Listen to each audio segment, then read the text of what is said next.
दोस्तों नमस्कार, स्वागत है एक बार फिर से आज की बड़ी और ताजा खबरों में। आपको बता दें कि राहुल गांधी का मोदी सरकार पर तगड़ा हमला। बोले गरीबी बढ़ा रही मोदी सरकार, तुरंत लागू की जाए न्याय योजना। वहीं विपक्ष को लामबंद करने के लिए आज सोनिया गांधी करेंगी high level meeting. Sharad Pawar, Mamata Banerjee और उद्धव ठाकरे समेत कई बड़े नेता होंगे शामिल। वहीं ममता दीदी की बड़ी राजनीति, मुकुल राय के बाद अब दिलीप घोष पर ममता बनर्जी की नजर। चाय पर आमंत्रण से सियासी अटकलें हुई तेज। वहीं मुख्यमंत्री योगी आदित्यनाथ ने कर्मचारियों के लिए 28% डीए का किया ऐलान और 1 करोड़ युवाओं को दिए जाएंगे स्मार्टफोन। वहीं तेज प्रताप यादव और जगदानंद के बीच में तकरार, धर्म संकट में फंसे तेजस्वी यादव, आरजेडी का आनंद गायब। वहीं उत्तर प्रदेश चुनाव में भी गर्म रहेगा अफगानिस्तान का मुद्दा, योगी आदित्यनाथ को मिल सकता है सियासी फायदा। वहीं कृषि कानूनों पर आरएसएस से संबद्ध भारतीय किसान संघ ने जताई सुधार की जरूरत, कहा किसानों को मिले हितकारी मूल्य। वहीं बंगाल में चुनाव के बाद हिंसा की सीबीआई जांच के आदेश, ममता सरकार पर भड़की स्मृति ईरानी। वहीं स्वतंत्रता दिवस पर अफगानिस्तान का झंडा लेकर लोगों ने किया प्रदर्शन,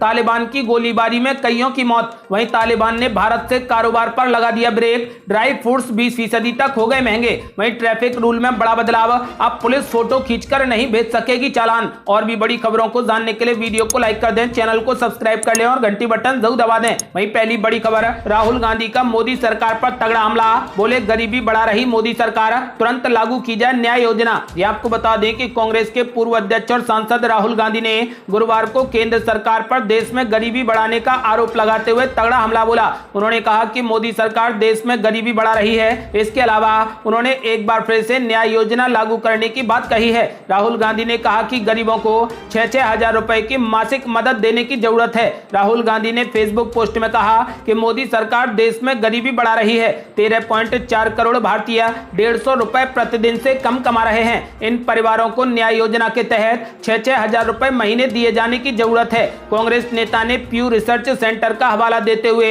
एक चार्ट के माध्यम से यह दावा भी किया है कि साल 2020 में 6 करोड़ भारतीय नागरिकों की आमदनी 150 रुपए प्रतिदिन की थी, लेकिन 2021 में यह संख्या बढ़कर 13.4 करोड़ लोगों तक जा पहुंची है। पिछले लोकसभा चुनाव में राहुल गांधी की अध्यक्षता में कांग्रेस ने न्यूनतम आय गारंटी योजना यानी न्याय योजना का वादा किया था। कांग्रेस ने कहा था कि सत्ता में आने पर वो देश के गरीब 5 करोड़ गरीब परिवारों को 6-6 हजार रुपए की मासिक मदद देगी। हालांकि चुनाव में उसे करारी हार का सामना करना पड़ा है। आपको बता दें कि फिलहाल राहुल गांधी ने मोदी सरकार से अपील की है कि मोदी सरकार तुरंत न्याय योजना को लागू करे। आपको बता दें कि साथ ही राहुल गांधी ने मोदी सरकार पर हमला भी बोला है और कहा है कि मोदी सरकार देश में गरीबी बढ़ा रही है। और बड़ी खबर, विपक्ष को एकजुट करने के लिए आज सोनिया गांधी करेंगी हाई लेवल बैठक। शरद पवार, ममता बनर्जी और उद्धव ठाकरे समेत कई बड़े नेता होंगे शामिल। आपको बता दें कि विपक्षी दलों को एकजुट करने और केंद्र की मोदी सरकार के खिलाफ साझा रणनीति बनाने को लेकर कांग्रेस अध्यक्ष सोनिया गांधी ने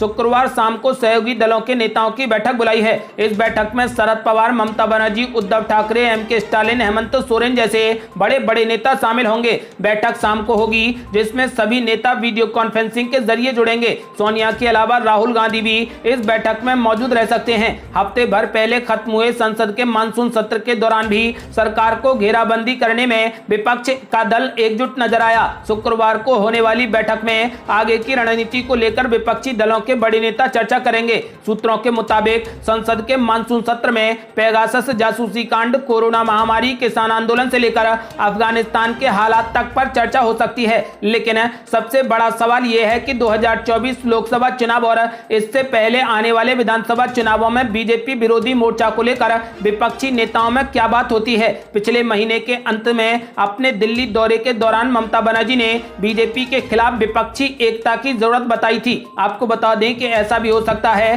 कि इस बैठक में एक बड़ा गठबंधन तैयार हो जाए जो कि मोदी के खिलाफ खड़ा हो जाए। आपको बता दें कि फिलहाल पूरा विपक्ष चाहता है कि मोदी सरकार को हर हाल में हराया जाए। आपका क्या मानना है? क्या विपक्ष की ये रणनीति कामयाब होगी? अपनी राय हमें वीडियो लाइक कर कमेंट बॉक्स में जरूर दें।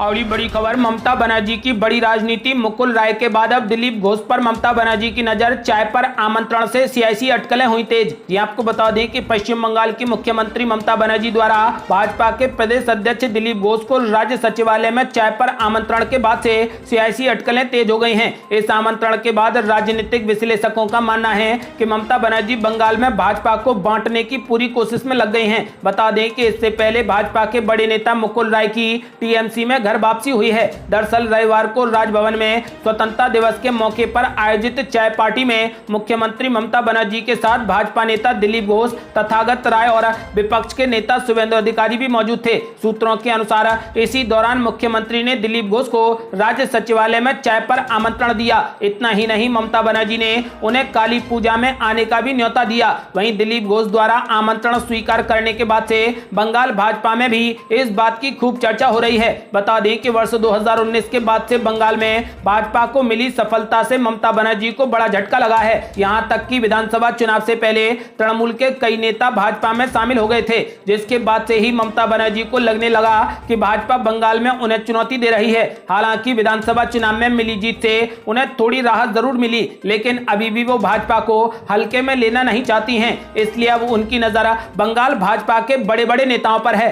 और ये बड़ी खबर, मुख्यमंत्री योगी आदित्यनाथ ने कर्मचारियों के लिए 28% डीए का किया ऐलान। 1 करोड़ युवाओं को दिए जाएंगे फ्री में स्मार्टफोन। यहाँ आपको बता दें कि यूपी के मुख्यमंत्री योगी आदित्यनाथ ने प्रदेश के युवाओं और किसानों के लिए बड़ी घोषणाएं की हैं। मुख्यमंत्री ने कहा कि चयनित किए गए 1 करोड़ युवाओं को पढ़ाई करने के लिए प्रदेश में बिल्कुल फ्री में स्मार्टफोन दिए जाएंगे। मुख्यमंत्री योगी आदित्यनाथ यूपी विधानसभा में अनुपूरक बजट पेश करने के मौके पर बोल रहे थे। मुख्यमंत्री ने कहा कि युवाओं में स्किल डेवलपमेंट करने के लिए 3000 करोड़ रुपए से एक फंड शुरू किया गया है। ग्रेजुएट, पोस्ट ग्रेजुएट और तकनीकी डिप्लोमा करने वाले नौजवानों को इस योजना से जोड़ा जाएगा। उनकी जरूरत के अनुसार उन्हें फ्री में डिजिटल सुविधा उपलब्ध कराई जाएगी। इस योजना में चयनित किए गए 1 करोड़ स्टूडेंट्स को पढ़ाई करने के लिए फ्री में स्मार्टफोन या टैबलेट दिए जाएंगे। इसके साथ ही उन्हें कम से कम 3 बार प्रतियोगी परीक्षाओं की तैयारी करने के लिए भत्ते भी दिए जाएंगे। उन्होंने गन्ना किसानों के बकाये के भुगतान के लिए 1 लाख करोड़ रुपए जारी करने की भी घोषणा कर दी है। साथ ही कहा है कि वकीलों के कल्याण के लिए भी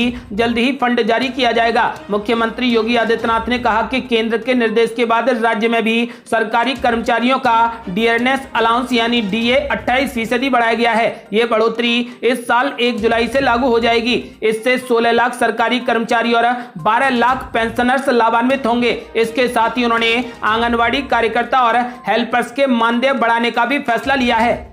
अगली बड़ी खबर, तेज प्रताप यादव और जगदानंद के बीच में बड़ी तकरार, धर्म संकट में फंसे तेजस्वी यादव, आरजेडी का आनंद गायब। ये आपको बता दें कि जगदानंद सिंह की पहचान राज्य के वरिष्ठ नेताओं में और लालू प्रसाद यादव के करीबी के तौर पर होती है, लेकिन आरजेडी अध्यक्ष के खिलाफ तेज प्रताप यादव काफी लंबे समय से मोर्चा खोले हुए हैं। तेज प्रताप के बयानों से जगदानंद सिंह के कई बार नाराज होने की खबरें भी मीडिया में आती रही हैं। हालांकि इसे अब तक पार्टी ने स्वीकार करने की हिम्मत नहीं दिखाई थी। इसके बाद एक बार फिर जगदानंद सिंह और तेज प्रताप आमने सामने आ गए हैं। आपको बता दें कि दरअसल काफी दिनों के बाद आरजेडी ऑफिस पहुंचे जगदानंद सिंह ने बुधवार को तेज प्रताप यादव के करीबी माने जाने वाले छात्र आरजेडी अध्यक्ष आकाश यादव को पद से हटाते हुए गगन कुमार को यह जिम्मेदारी दे दी। हालांकि जगदानंद ये भी कहते हैं कि छात्र आरजेडी अध्यक्ष का पद खाली था जिस पर नियुक्ति कर दी गई है। उन्होंने आकाश के विषय में चुप्पी साध रखी है, लेकिन इस कार्रवाई के बाद तेज प्रताप यादव भड़क गए हैं। आपको बता दें कि तेज प्रताप यादव ने अपने आधिकारिक ट्विटर हैंडल से ट्वीट कर लिखा है कि प्रवासी सलाहकार से सलाह लेने में अध्यक्ष जी ये भूल गए कि पार्टी संविधान से चलती है। राजद का संविधान कहता है कि बिना नोटिस दिए आप पार्टी के किसी पदाधिकारी को पद मुक्त नहीं कर सकते हैं। आज जो हुआ वो आरजेडी के संविधान के खिलाफ हुआ। तेज प्रताप यादव के इस ट्वीट के बाद इतना तय माना जाता है कि जगदानंद और तेज प्रताप यादव की तकरार अब और ज्यादा बढ़ गई है। और ये बड़ी खबर, उत्तर प्रदेश चुनाव में भी गर्म रहेगा अफगानिस्तान का मुद्दा, योगी आदित्यनाथ को मिल सकता है फायदा। ये आपको बता दें कि अफगानिस्तान में तालिबान द्वारा महिलाओं, बच्चों और पुरुषों पर की जा रही बर्बरता ने पूरी दुनिया का ध्यान अपनी ओर खींच लिया है। संयुक्त राष्ट्र से लेकर दुनिया भर की सरकारें अफगानिस्तान में शांति कायम किए जाने की बात कर रही हैं। पड़ोसी देश में घट रही घटनाओं से भारत में भी लोगों की चिंताएं काफी बढ़ गई हैं। लोगों को लग रहा है कि अफगानिस्तान में तालिबानी शासन स्थापित होने से भारत सहित पूरे दक्षिण एशियाई क्षेत्र में आतंकी घटनाओं में वृद्धि हो जाएगी। इसे लेकर सोशल मीडिया पर लोग तरह तरह की प्रतिक्रियाएं दर्ज कर रहे हैं। भाजपा नेताओं का मानना है कि सोशल मीडिया पर लोग जिस तरीके की भावनाएं व्यक्त कर रहे हैं और आतंकी घटनाओं को रोकने में सक्षम कठोर शासन की बात कर रहे हैं, उसे इसका सियासी लाभ मिल सकता है। भाजपा के केंद्रीय नेता ने कहा कि अफगानिस्तान की घटना ने पूरे देश की चिंताएं बढ़ा दी हैं। लोगों को लग रहा है कि इस क्षेत्र में तालिबान के ताकतवर होने से भारत सहित आसपास पास के देशों में आतंकी की घटनाओं में वृद्धि हो जाएगी। इससे लोगों की जान माल की सुरक्षा खतरे में पड़ सकती है। लोग अपने बच्चों की सुरक्षा और उनके भविष्य को लेकर चिंतित दिखाई पड़ रहे हैं। सोशल मीडिया में लोग खुलकर अपनी चिंताएं साझा कर रहे हैं और किसी भी आतंकी घटना से बचने के लिए देश और प्रदेश में योगी आदित्यनाथ जैसा ही कठोर शासक होने की बात कर रहे हैं। और बड़ी खबर, कृषि कानूनों पर किसानों को मिला आरएसएस का खुला समर्थन। कहा किसानों को मिले हितकारी मूल्य। ये आपको बता दें कि केंद्र सरकार की ओर से लाए गए नए कृषि कानूनों का देश के किसानों का एक बड़ा वर्ग विरोध कर रहा है। लंबे समय से किसान इन कानूनों के विरोध में दिल्ली की सीमाओं पर डटे हैं। वहीं केंद्र में सत्ताधारी भाजपा के वैचारिक संगठन राष्ट्रीय स्वयंसेवक संघ यानी आरएसएस से संबद्ध भारतीय किसान संघ ने भी इन कानूनों में सुधार की गुंजाइश जताई है। इसके अनुसार 3 नए कृषि कानूनों में एमएसपी या फिर कृषि उत्पादों के लिए हितकारी मूल्य सुनिश्चित करने के बारे में कोई प्रावधान नहीं है। भारतीय किसान संघ ने कहा कि केंद्र सरकार या तो नया विधेयक लेकर आए या फिर पिछले साल लाए गए कृषि विपणन कानूनों में बदलाव करे और मुख्य कृषि उपजों के लिए न्यूनतम समर्थन मूल्य के भुगतान के लिए नया प्रावधान जोड़े। आपको बता दें कि भारतीय किसान संघ के शीर्ष पदाधिकारी नेस कुलकर्णी ने एक प्रेस वार्ता में कहा कि किसानों को उनकी उपज का हितकारी मूल्य मिलना ही चाहिए, जिससे वो कृषि संबंधी अपने खर्चे पूरे कर सकें, जैसा वे वर्तमान व्यवस्था में नहीं कर पा रहे हैं। भारतीय किसान संघ के अखिल भारतीय संगठन मंत्री कुलकर्णी ने कहा कि हितकारी मूल्य वो हैं जो लाभ और उत्पादन की लागत मिलाकर होता है, जिसकी हम मांग कर रहे हैं। हितकारी मूल्य पाना किसानों का अधिकार है जो सरकारों को उन्हें देना चाहिए। उन्होंने कहा कि सरकार ने जिस एमएसपी का ऐलान किया है वो हितकारी मूल्य नहीं है। हालांकि अगर वो ऐसा नहीं कर पा रही है तो भी उसे कम से कम घोषित एमएसपी देनी चाहिए और कानून में बदलाव का तुरंत ऐलान करना चाहिए। और ये बड़ी खबर, बंगाल में चुनाव के बाद हिंसा की सीबीआई जांच के आदेश, ममता सरकार पर भड़की स्मृति ईरानी। ये आपको बता दें कि पश्चिम बंगाल विधानसभा चुनाव के बाद भड़की हिंसा को लेकर कोलकाता हाई कोर्ट ने गुरुवार को राज्य सरकार को बड़ा झटका देते हुए सीबीआई जांच के आदेश दे दिए। ये जांच कोर्ट की निगरानी में करने को कहा गया है। कोलकाता हाई कोर्ट के इस फैसले के बाद जहां बीजेपी पीड़ितों को इंसाफ की दिशा में पहला कदम बताकर ममता बनर्जी सरकार पर हमले कर रही है, तो वहीं टीएमसी ने कहा कि इससे राज्य सरकार का अधिकार कम हो जाएगा। केंद्रीय मंत्री स्मृति ईरानी ने कोलकाता हाई कोर्ट के फैसले के बाद कहा कि हमारे दिवंगत कार्यकर्ताओं के परिवारों को संदेश है कि उनके साथ न्याय होगा। टीएमसी कार्यकर्ताओं ने भाजपा महिला कार्यकर्ताओं के साथ दुष्कर्म किया। उन्होंने कहा कि क्या राज्य सरकार का यही अधिकार है कि वह महिलाओं को बलात्कार करे, लोगों की हत्या करे? क्या यह बंगाल सरकार का अधिकार है कि वह बीजेपी कार्यकर्ताओं के घरों को लूटे, जलाए और उन्हें अपने ही देश में शरणार्थी बना दे? क्या उनकी ये गलती है कि वह बीजेपी के समर्थक हैं? कोलकाता हाई कोर्ट के फैसले के बाद बीजेपी नेता और पश्चिम बंगाल विधानसभा में विपक्ष के नेता शुभेंदु अधिकारी ने कहा कि अदालत के इस फैसले ने मुख्यमंत्री और राज्य सरकार की तरफ से आए सभी बयानों को नकार दिया है। इससे साबित हो गया है कि राज्य सरकार अपना राजनीतिक मकसद पूरा करने के लिए हिंसा छुपाना चाहती है। बंगाल में राजनीतिक हिंसा स्थायी रूप से खत्म होनी चाहिए। और बड़ी खबर, स्वतंत्रता दिवस पर अफगानिस्तान का झंडा लेकर लोगों ने किया प्रदर्शन। तालिबान की गोलीबारी में कई लोगों की मौत। ये आपको बता दें कि तालिबानी राज में आम लोगों की आजादी को लेकर उठ रहे सवालों के बीच अफगानिस्तान ने कल अपना स्वतंत्रता दिवस मनाया। इस मौके पर राजधानी काबुल समेत कई शहरों में लोगों ने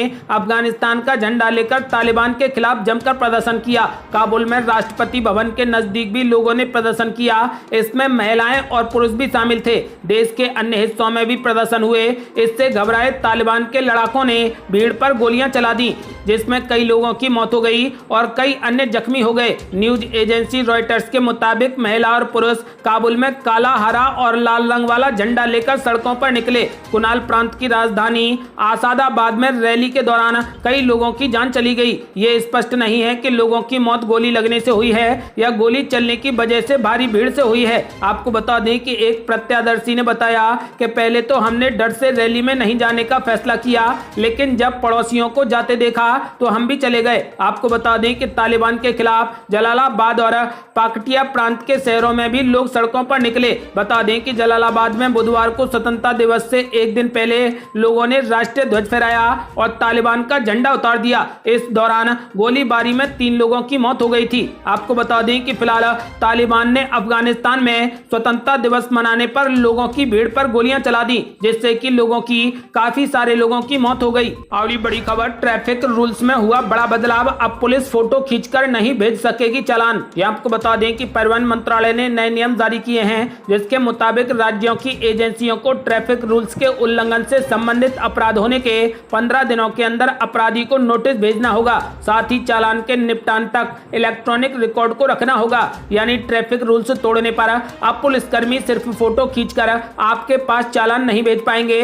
अब चालान करने के लिए उन्हें इलेक्ट्रॉनिक रिकॉर्ड की जरूरत पड़ेगी। ये थी अब तक की बेहद बड़ी खबरें। यदि आप भी चाहते हैं कि भारत जल्द से जल्द कोविड मुक्त हो जाए तो इस वीडियो को लाइक कर अपनी राय हमें कमेंट बॉक्स में जरूर दें। यदि आपने अभी तक हमारे चैनल को सब्सक्राइब नहीं किया है तो कृपया चैनल को सब्सक्राइब कर घंटी बटन जरूर दबा दें। जल्दी मिलते हैं बड़ी अपडेट के साथ, तब तक के लिए जय हिंद, जय भारत।